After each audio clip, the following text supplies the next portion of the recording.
Hello, this is Rob Gillis at the 7th Street Park in Hudson, New York. At an earlier time, this was known as the Public Square. Behind me is the fountain, which originally had a statue of the goddess Venus rising from it. Now, the city of Hudson was founded and chartered in 1785. The first European settlers were New England whalers and merchants. By the mid-20th century, Hudson was a very busy city filled with many factories and retail stores. Today, the city is a vibrant community of art studios, antique dealers, high-end clothing stores, and many fine restaurants. What makes it unique is that most of the buildings along the main street, Warren Street, are more than 100 years old. In the 1950s, all the shopping was located on Warren Street. One could purchase everything from groceries and appliances to clothes on Warren. Today I'm going to show and discuss several old photographs of buildings on Warren Street in Hudson, New York. Additionally, I interviewed Elizabeth Sheffer-Winig, who grew up in Hudson and had visited these stores. Leaving the public square, we go down to Carrie Haddad's art gallery, the first art gallery that came into Hudson.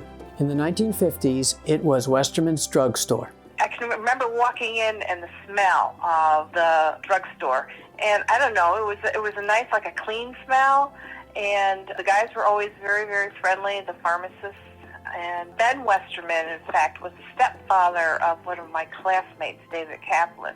And I knew him not just from being the pharmacist, but also when we used to go to David's house and hang out because he played the guitar, and we had a good time at the house. And his mother was a wonderful woman, and she owned a clothing store in Hudson. And boy, do you think I could remember? Mamselle. She owned Mamselle and used to do a lot of shopping, getting my clothes there when I was in high school. Going down Warren, we arrive at Aaron Skoljog Antiques Art and Modern Design. This was originally J.J. Newberry's. Newberry's, boy, that was an icon in the city. When my mother graduated from high school, that was her first job, was working at Newberry's. And the woman who eventually became one of the managers or assistant managers of Newberry's was the mother of one of my very dear friends. And so I had a lot of good memories, going to the soda fountain and having a tuna sandwich with a glass of milk at the soda fountain. And they had all kinds of really neat little knickknacks and tchotchkes that you could get. And I can remember going there with my dollar at Christmas time and getting little presents for my grandmother and my mother. And I would go with my dad so I could, get something for my mom and surprise her with it. And downstairs in Newberry's was where the toys were, and that's where Santa Claus sat when Santa Claus came to Hudson. And I can remember going down and just looking through the toys and just loving every minute of it. And the floorboards were squeaky. And it was kind of neat to walk over the floorboards. They were wood, and looking at all the toys down there. But at Halloween, one of the things that they did in Hudson was to have a contest, and kids from the high school and junior high and elementary school got permission to paint pictures, murals, on the big plate glass windows in the stores. And I can remember a couple of years, a girlfriend and I did some paintings in the Newberry window. She lived over the store, and we went up, asked the manager, got permission, and then you draw it on with soaper, and then you would paint inside. So we did pumpkins and ghosts and witches, and then there was a judging contest, and there was a committee set up by the Department of Youth, and they would go around and judge them. And it was just a lot of fun to do that, and it was just something that involved the kids of the city of Hudson in some activity that was very productive. And then at Christmas time, the Salvation Army always set up their little hut and their kettle out in front of Newberry's. And I can remember going there and ringing the bell. Going down Warren Street, we get to the Department of Motor Vehicles. Originally, this was Hudson Savings Institution. I can remember I was impressed with the big rotunda, like structure. When you walked in, it was so big and huge, and everything echoed. One thing that the Hudson City Savings Institute did do was to establish a school banking program. So once a week, you brought in your dime, and I can remember my mother used to wrap my little coins up in a handkerchief, and then they would come around and you would give your money to your teacher, and they put in the big envelope. And then the father of a friend of mine, a good friend of mine, was the guy who went around to the different schools to pick up the bags from the school. And then you got a little passbook, and they would write in there, how much you had and everything. And so it was a great way to get you to thinking about savings and what are you going to do with the money. And so I would talk to my mom and dad about it, and I used to use that money to go, buy little gifts and things. But also, they also had a Christmas club over there, and that's where I went to, and I gave $1 a week. My mother gave me $1, I'd go over, and then I'd have $50, and that's what I spent for Christmas presents when I got older. Now we're at Walnut Hill Exhibition Framing and Fine Art Services. Back in the day, it was Marsh and Bachman's. Marsh's. I loved Marsh's. They had an elevator.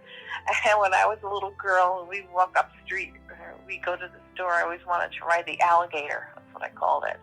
And the first floor had women's apparel and lingerie and like gloves, white gloves. I can remember at Easter time I'd get my dress, and then we'd go to Marsh's and I'd get my white gloves for Easter.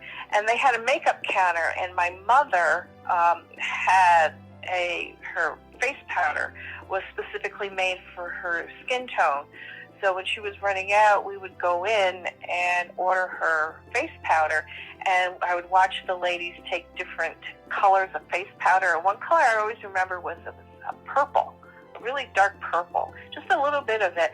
And then they would mix it up and they would put it into a container, and then they had a machine that like a press, and they would press it down to make the pressed face powder.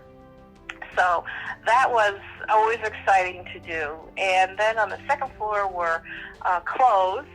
And I can remember when I got my first teaching job, my mother and I went over and I bought new clothes so I could start teaching over at Marsh's. And they had yarns, and there was a knitting class there. I never took a knitting class, but a friend of mine did, and she made a beautiful cable knit sweater.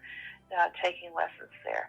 And down in the basement was their houseware goods. And I can remember when they were going out of business and having a big sale, my mother and I went down into the basement, and I bought a 2-cup measuring cup, and I had that for years until it kind of cracked and broke. But they were just wonderful people. A elementary school friend of mine, her dad was the manager, and her mom was an artist, and so there were murals that were on the walls, and her mother painted those murals. Her last name was Holmes, and they were just absolutely beautiful.